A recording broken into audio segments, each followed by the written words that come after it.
in with me. I'm going to be making 4 delicious recipes that are all traditional for this time of year. I hope I see you then. Thursday at 12:30 on News Channel 6. Weather headlines on News Channel 6, brought to you by Jamie Casino Injury Attorneys. Cooler air moves in just in time for the new year, but will that bring any moisture? I'll have the answer coming up in your Viper 6 forecast. Now at 4:30, the crucial role South Carolina plays in the Republican presidential primary. Plus, the Supreme Court in the state of Michigan hands down a ruling in the case to have Donald Trump removed from the ballot. And what is expected to be on the agenda when Georgia lawmakers return next year. Your news at 4:30 starts now. Live from Television Park, this is WJBF News Channel 6 at 4:30. Well, good afternoon, everyone. I'm Hannah Latier. Thank you so much for joining us. Coverage you can count on begins with former President Donald Trump still dominating the Republican field. But as his legal challenges continue to present problems, the other candidates are fighting to gain ground. Hannah Brandt reports from our D.C. bureau. The countdown to Iowa caucuses is on, with less than 3 weeks until Republican candidates face that first contest. We're going to win the Iowa caucuses, and then we're going to crush crooked Joe Biden next November. Politics professor Todd Belt says Iowa will reveal how dominant former President Trump is. Donald Trump is far and away the leader here, and anything less than a 50% showing could show some cracks in his lead. Trump also faces legal challenges. The Michigan Supreme Court just ruled he could stay on the ballot, but the Colorado Supreme Court recently decided to kick him off. The U.S. Supreme Court will likely take up the case soon, and Belt expects they'll rule in favor of Trump. The court is very loath to try to involve itself in political processes as they're working themselves through. With Trump far ahead in the polls, his Republican rivals are desperately trying to gain ground. Ron DeSantis' campaign has been in a real state of flux. Vivek Ramaswamy just canceled all of his TV ads, leading to questions about his campaign's future. It could mean that he's just losing steam and doesn't want to put the money into it again. But Belt sees former Governor Nikki Haley as the one to watch, arguing she has a real chance in the primaries. If she can make the case that number one, she's the real alternative to Donald Trump, and number two, she might be more electable than Donald Trump. And that's exactly what she's telling voters. I'm in every one of those general election polls, and I defeat Biden by double digits. In Washington, I'm Hannah Brandt. A hearing in the case involving multiple states and the NCAA's transfer portal is underway. Staff for the organization says that student athletes should have to wait a year to enter the transfer portal. But due to a federal judge's temporary restraining order, the organization won't be able to enforce it while going through the court proceedings. Obviously, there are going to be specifics about individual athletes that could come up into the future. And then there's the question of whether this TRO gets converted into a preliminary or a permanent injunction. But you can never guarantee what the court's going to do into the future. Count on us to keep you updated on this developing story. Turning now to weather with meteorologist Miller Hyatt. Miller, pretty temperate day we've been having so far compared to the rain we've been having the past few days. That is right, Hannah. It was a very nice one. Temperatures a few degrees, but it will be cooler. I'll have details on that coming up in your Viper 6 forecast. Hannah? All right, Miller, thank you so much. We are just a few weeks away from the start of the new legislative session in South Carolina on January 9th, and that means some new laws will soon take effect. One of the big things lawmakers did in 2023 was make trafficking fentanyl a felony. The South Carolina High School League will use a redefined formula for school attendance to change how schools are classified. The State Department of Social Services can now draw down federal money to provide assistance to kinship caregivers. DHEC's Health and Environmental Divisions was split into two. The state Supreme Court upheld the abortion ban, and SLED now has a statewide school safety training center. So that's what we're doing. That's what this school is going to be used for law officers, for school administrators, for teachers, for bus drivers, for everyone in between, to be able to simulate and respond to an active shooter situation in a school. And of course, that will also transfer to other such buildings and locations.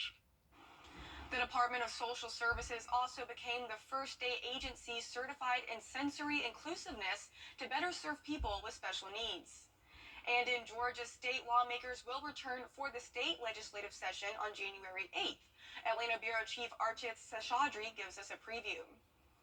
The 40-day window will see bills shuffle from chamber to chamber. Gaming is coming back. The industry is putting together another series of bills that are they're going to probably be pre-filed. Lawmakers say casino gambling, stricter penalties for hate crimes, more protection for workplace harassment are on the list. Right now, we're the #1 state to do business, but we also know we're number 48 for workers. We've been able to pass some harassment protections for public workers, for county, city workers. We need to get those same protections in place for every employee in Georgia. There's also a push for tax credits for gun owners for safe storage. I've been working on would actually be something that would incentivize that kind of safe behavior, that gun safe behavior, and that is to get a tax credit in place for anyone who purchases a gun safe or a gun lock or anything that you can use to safely secure your weapon and keep it out of the hands of a curious kid. After the closing of Atlanta WellStar last year, lawmakers will likely spend money to prevent rural hospitals from closing.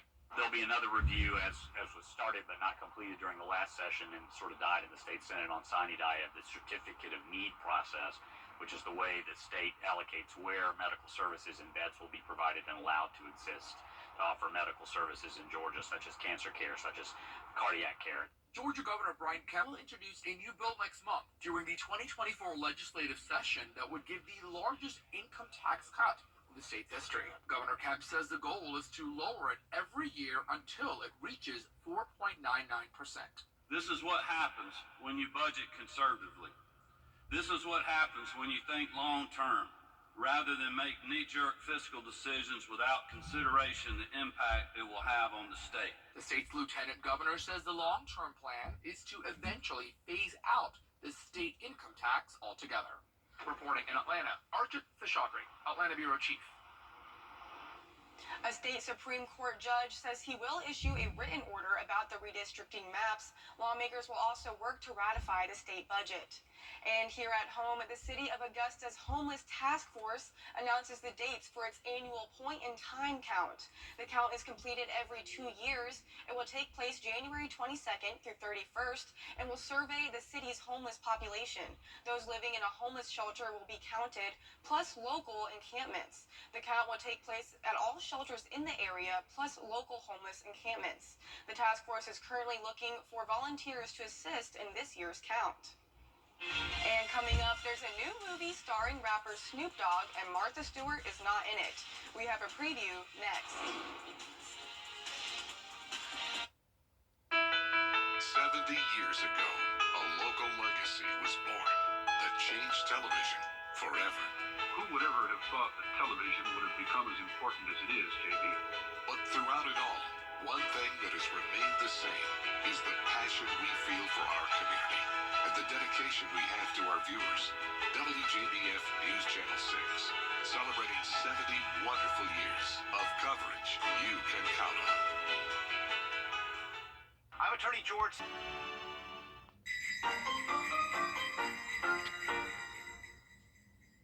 Fly direct to Washington, D.C. from Augusta Regional Airport. Ken Jennings shares his thoughts on Mayim Bialik's departure from Jeopardy. Jason Nathanson has all the details in today's Hollywood Highlights. Jeopardy host Ken Jennings is sharing his thoughts on becoming the game show's sole host. Almost 2 weeks ago, we learned that Jennings and Mayim Bialik would no longer be splitting hosting duties of the nightly syndicated show. And Jennings tells us there is a virtue in having a single host, like in the Alex Trebek days. People rely on Jeopardy kind of as a part of their evening. It's an institution. It's a legacy. They have fond memories. And there's something about the show that does represent stability in a changing world. And I guess, there is that there won't be any more clickbaity headlines about hosting and what. I'm happy to host whenever asked. Jennings also hosts Celebrity Jeopardy, which kicks off its semifinals next Tuesday on ABC. There's gonna be some changes made. A Very Merry Christmas for The Color Purple, the musical reboot, opened $18.1 million on Monday, the second best Christmas Day opening of all time, not adjusted for inflation. 2009's Sherlock Holmes holds the record with $24.6 million. The Color Purple, starring Fantasia Barrino, Taraji P. Henson, and Danielle Brooks, also earned a coveted A cinema score from audiences. I am football legend Jason 2J's Jennings, your new head coach. Legend. Let me get a picture with y'all real quick for Twitter. Some of y'all gonna get some girlfriends, but this right here. A washed-up former pro football star hits rock bottom and is sentenced to coaching an unruly Pee Wee football team in the new movie The Underdogs. Rapper Snoop Dogg plays Jason 2J's Jennings, who works to transform the team and rebuild his public image. But while working to change the team, he also finds that the coaching changes him. The Underdogs will be released on Amazon January 26th. And coming up, a look back at the biggest weather events in the Carolinas for this year. Plus, Miller Hyatt has your full forecast next.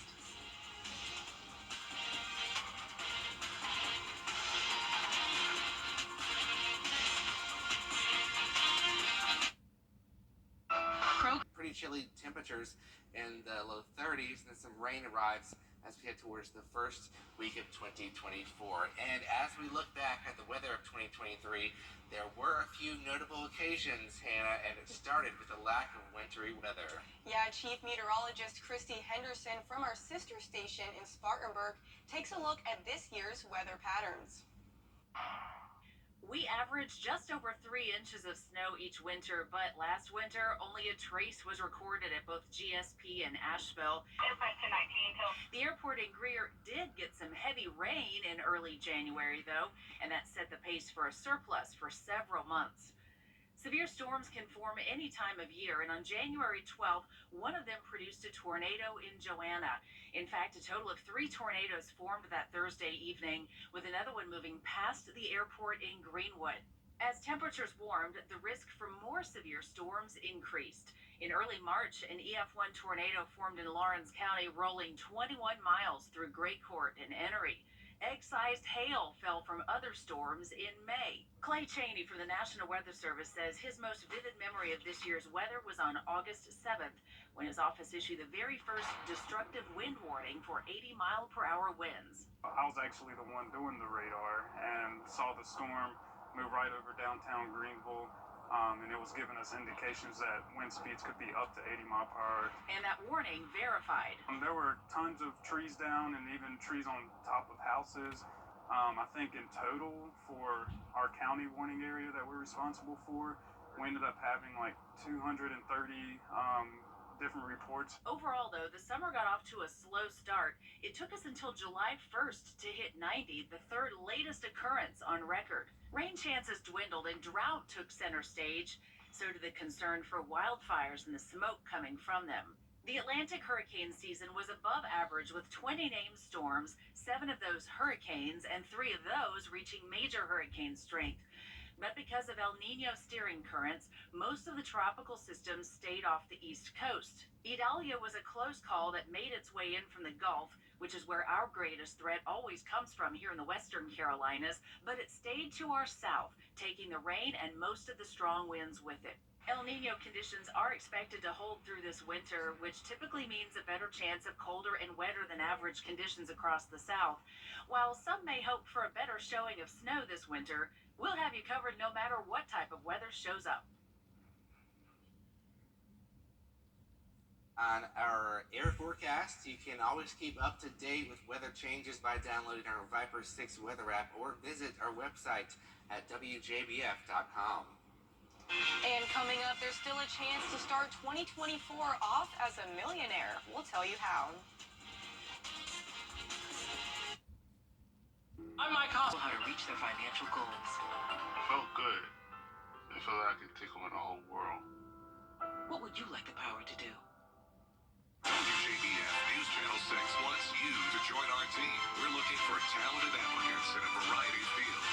To see a current list of job openings, visit WJBF.com/work-for-6. Join our team today.